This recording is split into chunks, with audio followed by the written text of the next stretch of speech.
Hi everyone, welcome to part 1 of our Dark Souls 3 any percent beginner's guide using Sellsword Twinblades. This is going to go pretty quick. So we're going to start a new character and we're going to choose the assassin for our class because we start with Spook, and we choose the life ring for our gift because we want the extra HP. You can get a faster start by holding the run button and forward and then hammering start to skip the cutscene, and you'll start running as soon as you spawn. Then we're going to run forward. We want to manage our stamina. Try not to deplete your bar because it will take a while to recover, and try not to let it be full because you're wasting time while your running animation starts. You've got a little bit of downtime before you go to full running speed, so you're trying to keep your bar balanced in between. Here we're going to do our first safety strat and save ourselves 800 souls by getting the Titanite shard here. Just on the running jump, just aim for the tree. If you aim for the tree, you'll land by the shard and get it. We're going to do a plunging attack on this guy because the 24 souls that he gives us is enough for it's going to just be enough for a level. And then here we're going to do Gundyr. So while I pull the sword out from Gundyr, I'm just going to clear off my bar, move the staff over, and get rid of the Ashen Estus. Then we're going to hit Gundyr 5 times. Then we're going to back up to get an attack we can parry. We're going to parry, hit once, and then riposte. Once we've done that, we're going to back up again, and we're going to do the same thing. We're just going to parry, hit once, and then riposte. Gundyr is faster if you take the black fire bombs, but I think the life ring is really good. It gives plus 7% HP, and although fire bombs are faster, we still get a pretty fast Gundyr even without them. And for a beginner's route, I think the extra HP, 7% for the whole game, is worth it. We're going to do some charged R2s to see if we can stagger, but also we get a lot more damage out of them.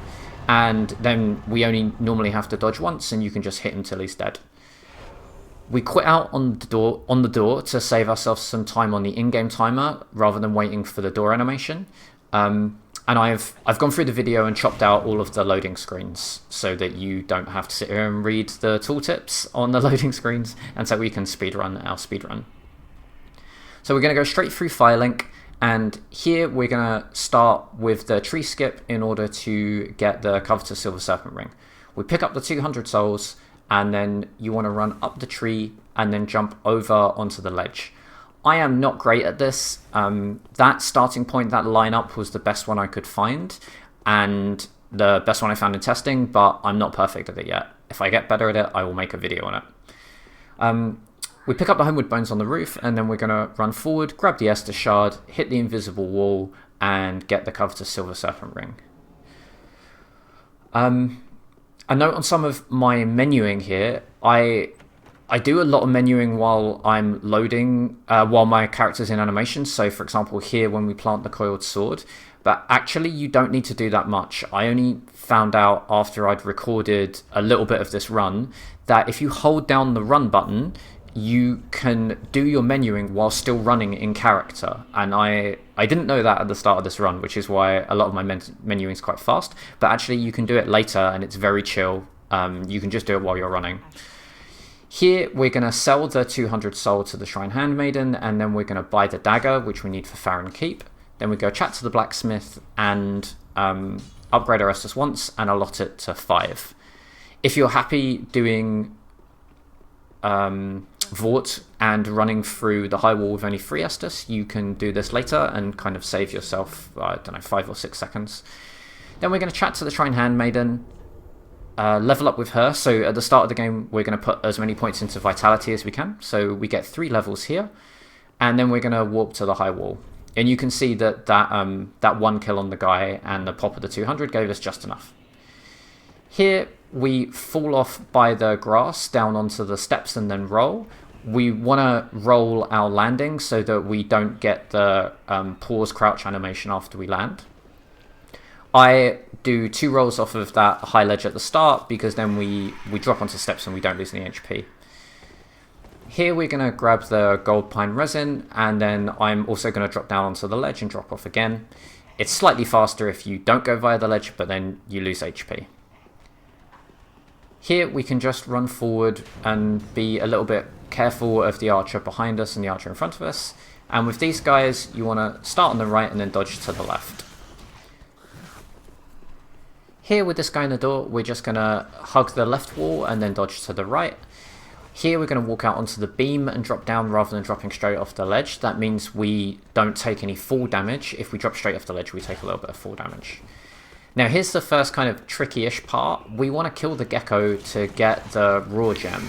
So we're going to drop off of here and do one attack. Then we're going to do a charged R2 to finish him off because it gives us a nice animation that cuts across the floor. Otherwise he's really hard to hit.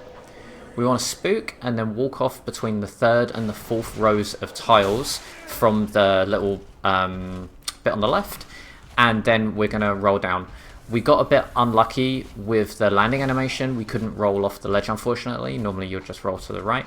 And then we can grab that ember there if the Wing Knight hasn't seen us. If he has seen us, just run on. We don't need the ember. It's just a bit of a backup in case we die and need to go and retry a boss. Being embered, we can pop that to get some extra HP or summon a phantom if we need. So now we're gonna get the small Lothric banner, and then to save us the time of running out, we just quit out, and then when we reload we'll be outside the room. Here we just run past the knights. We get the thrust attack from the second guy, which means we can just pass him on the right. If he gives us a slash, I think we have to roll. And now we're going to do Vort. Vort is pretty straightforward, so we're going to use the gold pine. We want to run to the end of the room, activate the cutscene, quit out, then walk towards Vort, start using the gold pine, and then we're just going to switch to Estus, and then we just go do Vort. Vort's quite straightforward.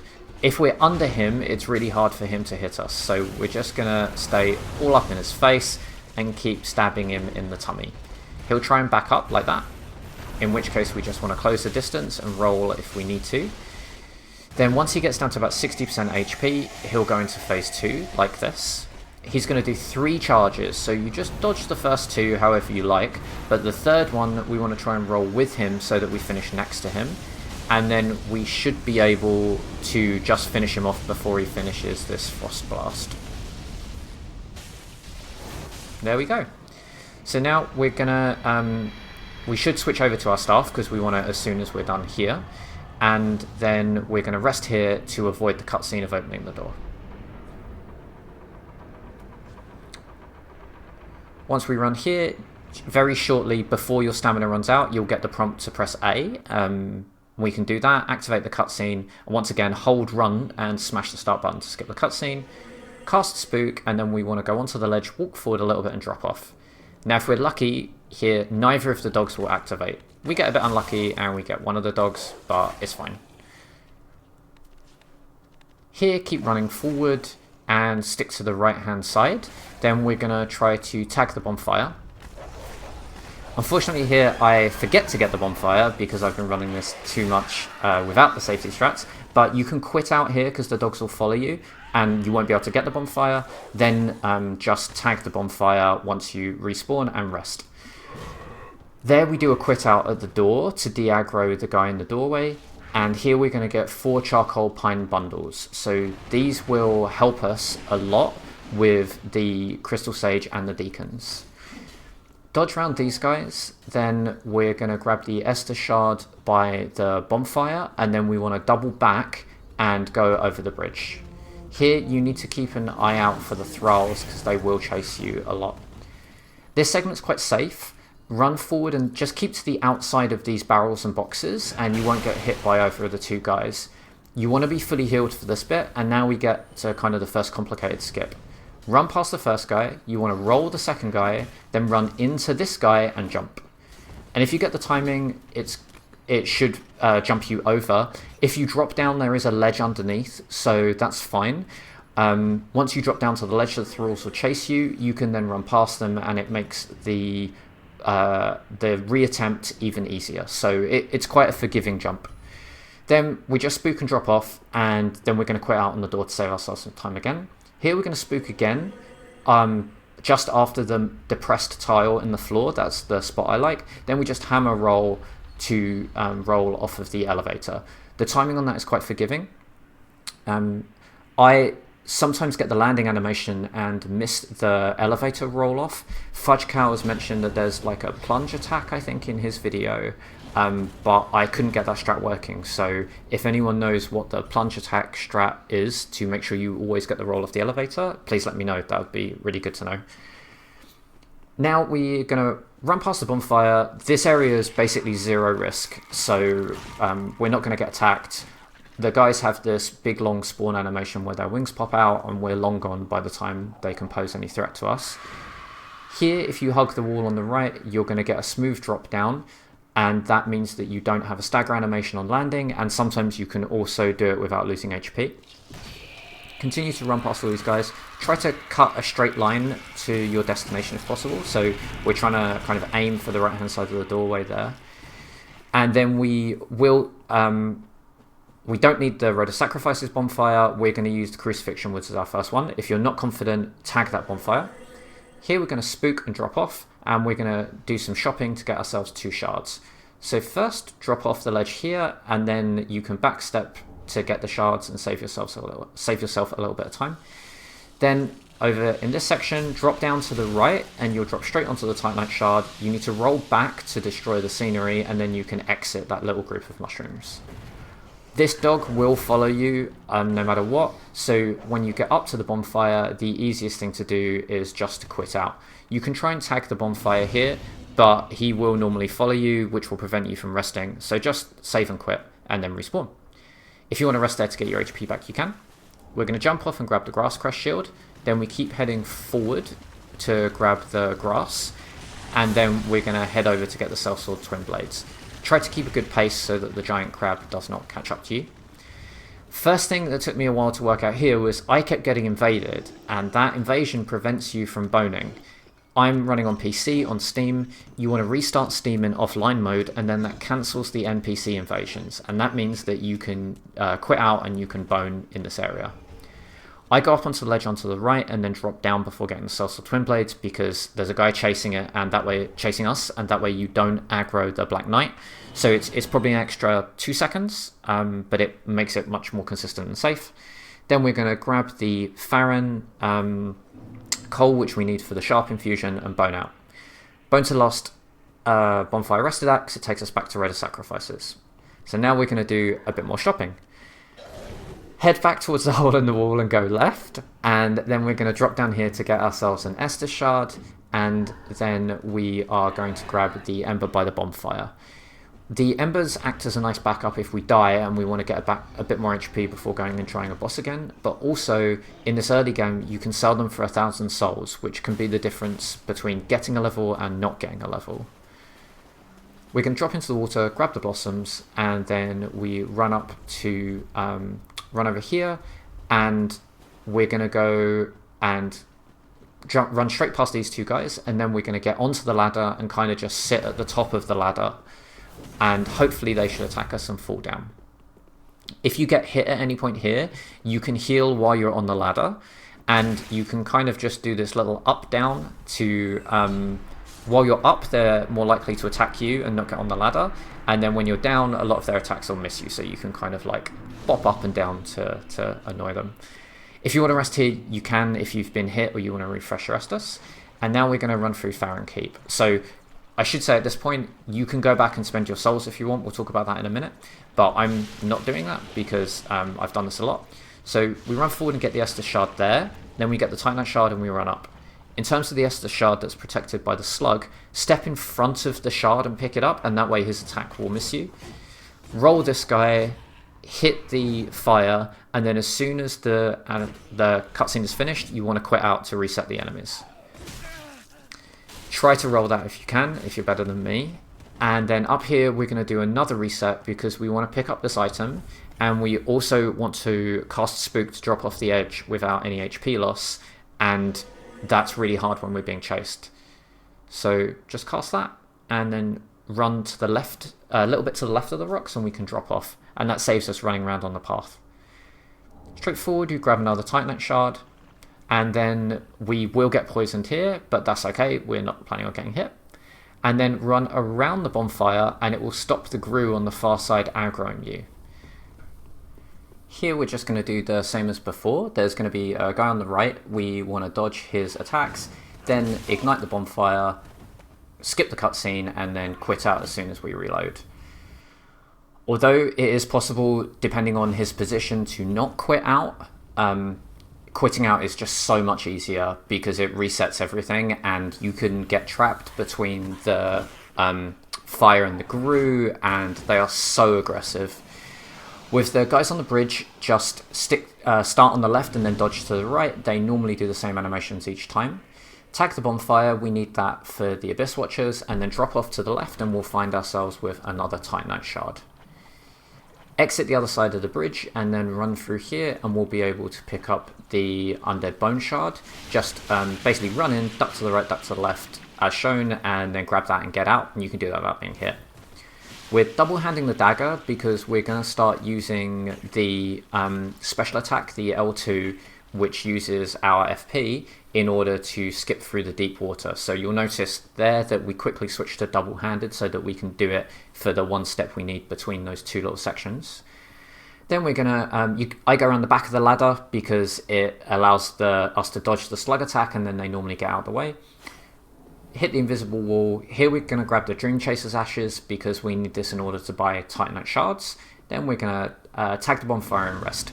We don't strictly need to tag this. It doesn't save us any time, but it resets the slug position at the bottom of the ladder, and sometimes their positioning, if you don't rest, can mean you get stuck. Cast Spook. Drop down just a few rungs, almost any, just a few is all we need, and then we can quickly jump off and start moving through the swamp again. There, you want to switch to the dagger and make it two-handed after you cast Spook and before you get on the ladder, and that way you can immediately use it after you drop. Here we're going to grab some more Titanite Shards, and then we push through and run up the ramp to get the very last bonfire. The giant, the big spooky guy here, I don't know what that enemy is called, he will often follow you up here. If he does, we just need to do the same as before. So you can angle the camera like that to check behind you. Then if he has followed you, you can just quit out. Here we do have a wall that we can hide behind. So we get those bones and then we're going to bone out. You can just hide behind the wall if he's followed you, but it's just easier to say to quit and reload. Now we give the Dream Chaser's Ashes and we sell all of the souls that we have. Then we want to purchase 2 Titanite Shards because that is going to get us to the 12 that we need. And then that allows us to fully upgrade our Sellswords. Then we're going to infuse them with Raw. So at the moment our dex isn't high enough for Sharp to be worth it, and Raw gives us a nice damage boost, and it means we can put the rest of our points into Vitality to improve our HP and survivability. Then we're going to use the Esther Shards that we had to upgrade 3 times to get us to +8, and then here we're going to level up. So we need 16 dex in order to use the Sellsword Twinblades, and then we can put the rest into Vitality. If you wanted to come back here, when we got to Farron Keep, you didn't want to run around Farron Keep with 7,000 souls, you could come back here and spend those. You just need to make sure that you don't spend more than 2 levels in dex and 2 levels in vit, otherwise we won't have enough souls to upgrade our weapon. Here we're going to do a quick bit of menuing while we run through. So we want to get the gold pine, we want to get the poison resin, and we want to equip our Sellsword Twinblades. And what we're going to do, so let's explain Sage quickly. We're going to use Rotten Pine to poison Sage, and this is enough to take the fight often from a 4 cycle to a 3 cycle. So we want to hit triangle to dual wield, then we're going to put on the poison resin and run up to him. Now, as long as we get 4 R1s off, L1s, he's going to be poisoned. Great, so you can see that the poison's ticking away. This doesn't do a lot of damage, but it does enough, and it can save us a whole cycle, which is great. Then on the menu, I'm going to swap out to Charcoal Pine, because we might want to use that to finish him off, if we don't think we can do it in just 3. And then it's just a matter of dodging his attacks and trying to get off a full endurance bar of attacks against him. So now we're in his phase 2 where he's going to spawn a bunch of clones. We need to try to take out the clones before we take out him. Here we get the we can sometimes get a bit of a strange animation where he just spawns and then quickly disappears, which is what we saw there. Now he's properly in phase 2, so we want to try and find the clones. The clones will do blue magic, whereas he does the purple magic. As far as I know, that's the only indicator of the difference.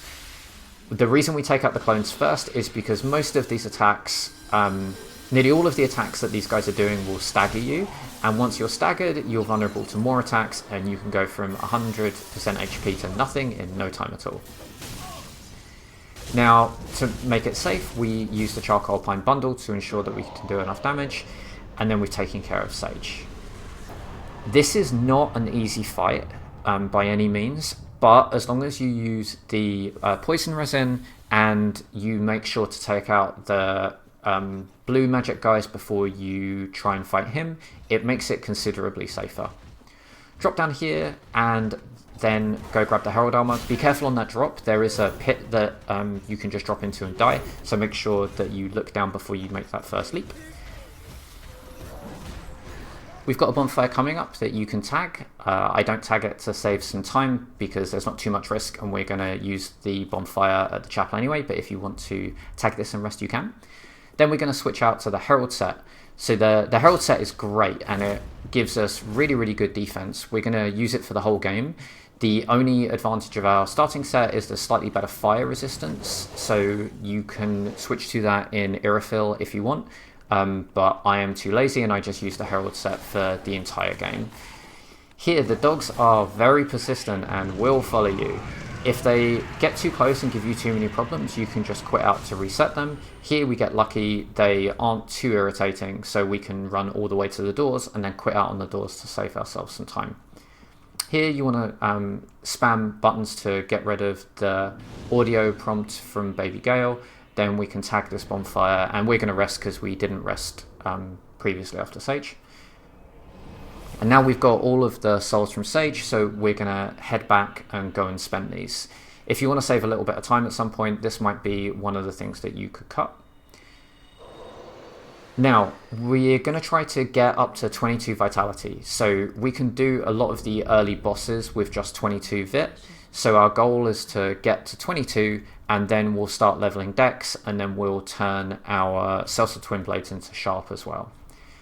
We're going to also buy some resins and some lightning flash papers here, because we want to spend all our souls so that if we die, we don't have to worry too much about picking them back up and stress out. So we just spend everything we have, and we'll be able to use those gold pine resins and the flash papers a lot in this run. So here, switch to two-handed and then do a charged R2. If you're lucky, you'll just get those two guys. Then we can pick up the Estus Shard and run on. If you're unlucky, you're going to clip the third guy as well, which means he instantly stands up and attacks you. But you can get the Shard and run away before he does any real damage. Here, drop down to the right. If you cut it onto the left a little bit, you can avoid taking the full damage. And now we're mostly just going to run all the way through this whole area. If you're not confident in this, you can go and buy a torch from the Shrine Handmaiden, and if you get hit by the worm guys, then you can switch to the torch and it will burn the worms off you and stop the bleeding. We cut down to the right because we want to go and get the Undead Bone Shard here. These guys are pretty slow, so you can normally just run past them, you don't normally have to roll. We need to watch out for the Twinblade guy around here. I don't know where he's gone. Normally, if you're going to see him, he'll chase you as you go and get the Undead Bone Shard, but we're quite lucky. He seems to have got off somewhere. Maybe he's on his lunch break. There's a nice skip here. You can jump straight down onto the right. If you watch the World Record Run or Fudge Kale, they do that. It's too risky for me. So here, instead, we're just going to roll off onto the statue, and then we roll again. So the timing works really nicely with the arrows. Here, hug the left wall, run past the gap, and then with this guy, just cut to the right a little bit to avoid the arrow if it's coming from behind you. And by hugging that left wall, it means that the the thrall in the alcove is just going to smash into the wall instead of chasing you, which is amazing because he's very, very deadly. And if he hits you and you get staggered, then the guy with the axe will kill you. So just keep on running. We exit out on the doors again to save the time, and then we're going to run through. So here we're going to open up the shortcut, activate the lift, go down and activate the door. And this is one of the, once you get confident with the deacons, this is one of the first areas you can save time by not opening a shortcut. But the problem is, if you die, then you've got to run all the way back through, and that's kind of a run killer. So I would only recommend taking this out once you're quite confident with the deacons fight. Here, we're going to open the door again, and then we quit out to get the save time. We've still got 8 Estus, and so we don't need to rest. We could rest, and we could also go back to Firelink, and we could spend our souls and upgrade our Estus flask again with the Undead Bone Shard. But it's okay, we don't need to do that. The deacons aren't too bad. We send the lift back down just in case. Stand here on the stairs and cast Spook, and then switch to the dagger. So we use the lift time to swap our Sellsword Twinblades to the dagger, because we don't have enough equip load to have both. And then this way we grab the Lloyd Sword Ring, and then when we drop down, our Spook is still active and we don't take the full damage. Then here we do the same thing that we did in Farron Keep. We double hand the dagger and then keep smashing the, I think it's the L2, and we're going to be able to move through the deep water that if we try to roll it, we're very slow. Here I get hit by the mud throw. It is possible to avoid it. You can do it on an audio cue. I just wasn't good enough. Here, aim for the giant's foot, and then as he turns around to greet you, you'll be able to go straight through the middle, same as you used to do in Irithyll and Dark Souls 1. And then we want to switch back out to the Sellsword Twinblades, and once we get past this guy and we know he's going to leave us alone, we want to try to equip the ring, which is going to give us an extra 10% damage when we're at full HP. Then we're going to double hand, and off we go. Now for this fight, there's 5 deacons at the start that we want to kill, and once we kill the 5 deacons at the start, then we're going to spawn the final deacon and we need to kill him, and that's where it gets difficult.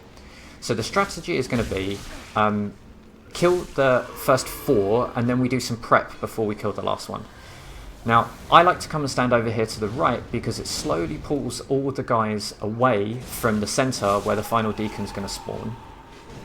It's going to take us 2 L1s to kill each of these deacons, even if we're not on full HP, so we don't have to worry too much about being on full HP. Now, we're going to throw an Alluring Skull to pull them over, and then we need to find the last guy. We kill him, and we get a bit unlucky because it leaps here just before we kill him. So I kind of screwed this up a bit, but I didn't know that this is where I found out that it could leap. So now we switch to the charcoal gold pine, we put it on, and then we're just going to whale our whole endurance bar on this guy. Then we're going to throw the Alluring Skull on the back wall, and then we're going to finish him off. And that should be it. We want to try and keep him staggered, so just keep locked on and move around him, and then wail on him a little bit more. If he hits you, he will stagger you, so you need to be a little bit careful. But as long as you get the second Alluring Skull onto the wall behind you, you should hopefully have enough time to do it. The charcoal pine really makes a big difference here. Once we've done that, we're going to go and level up. So we want to use the souls, level up our vitality to 22, and then we're going to start putting any extra levels we have into Dex, because after the Abyss Watchers, we're going to shift over to a sharp Sellsword Twinblade, so we want a good Dex stat for when we do that. Here we're just going to spend our souls so that we know we've spent them and we can't lose them, and then we're going to go and do Abyss Watchers. We can burn the Undead Bone Shard that we got here to improve our Estus strength, and then we teleport to the Keep Ruins bonfire and we take on Abyss Watchers. A lot of what we're doing in this run is based around how hard the Abyss Watchers fight is. So if you watch the world record, they're going to do Abyss Watchers before they do Sage and Deacons because it's faster, but you need to be really good at the Abyss Watchers fight. And if you're going to do Abyss Watchers before Sage and Deacons, you're going to be doing it with almost base HP, maybe just 12 or 14 in Vitality. And that is really, really difficult. So we've chosen to do Sage instead. Here with these guys, cut to the left, and then we go up over the ridge. Try to roll the attack so you don't get hit like I did. Yeah, I've capped off at 22 vit. I think that's a good amount for Abyss Watchers. I don't think you need much more than that.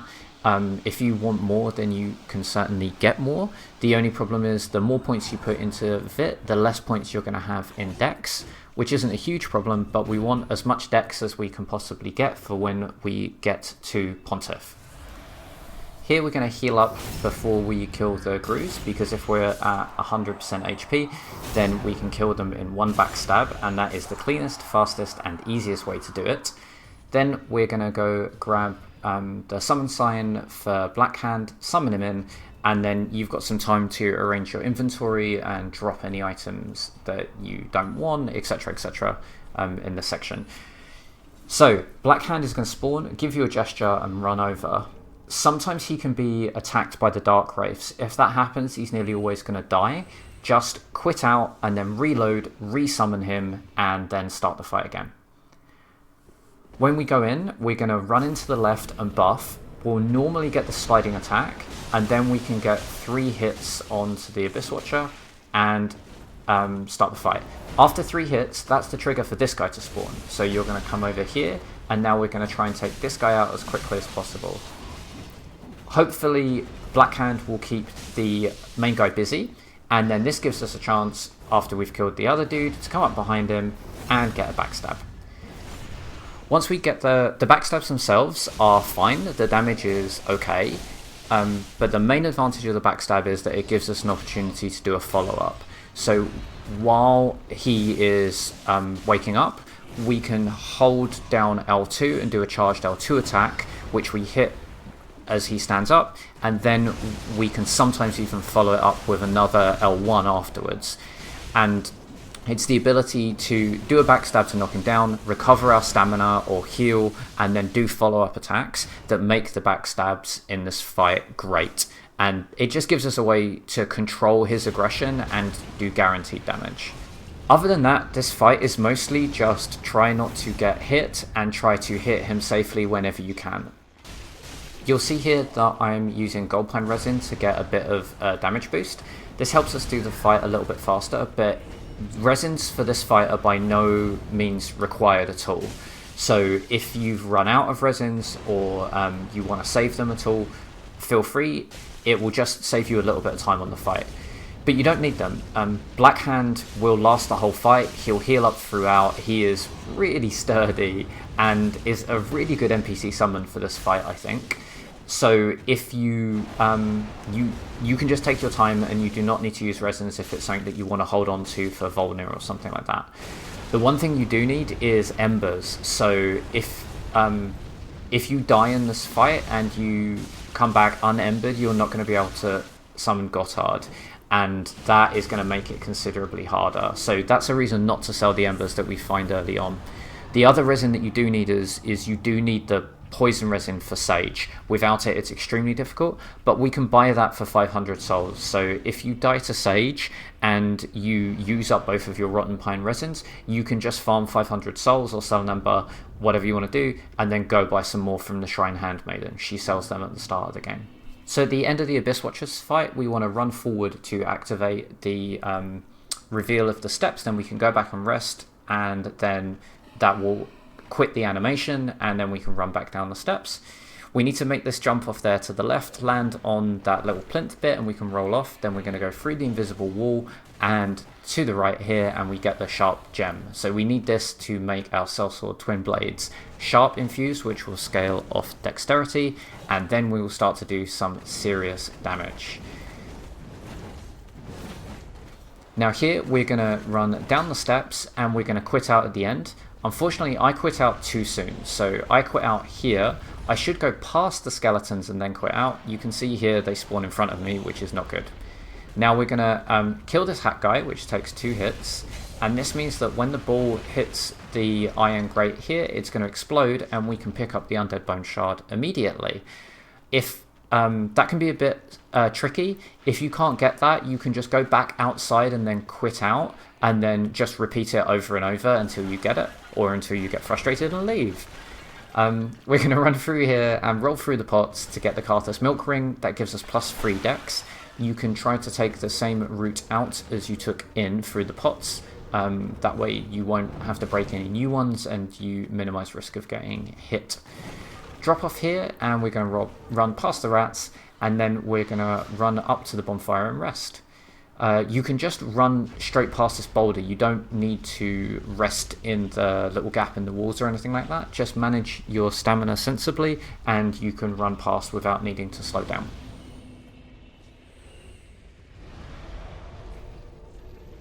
Now we're going to walk back to Firelink, and we're going to do a couple of different things. So the main thing we want to do is, now we've got the Sharp gem, we're going to infuse our Sellsword Twinblades with Andre using Sharp, and this is going to mean that our damage will scale off Dex, and it will give us a really nice boost in AR for Wolnir.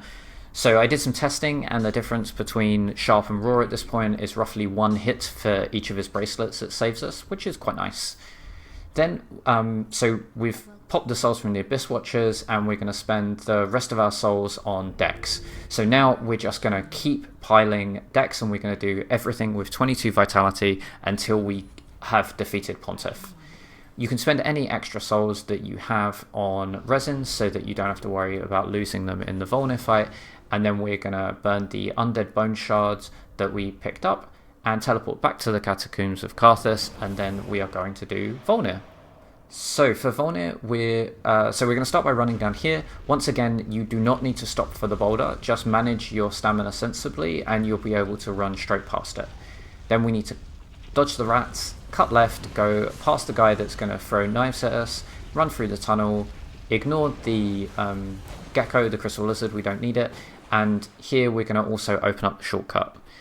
If you want to save a little time, you do not need to open up the shortcut. It's only going to save us not a lot at all, and the main advantage is it means we don't have to deal with the knife guy, but we're not going to get through 9 Estus in Wolnir anyway, so even if he hits us we can just heal. So we open that shortcut, but we don't really need it.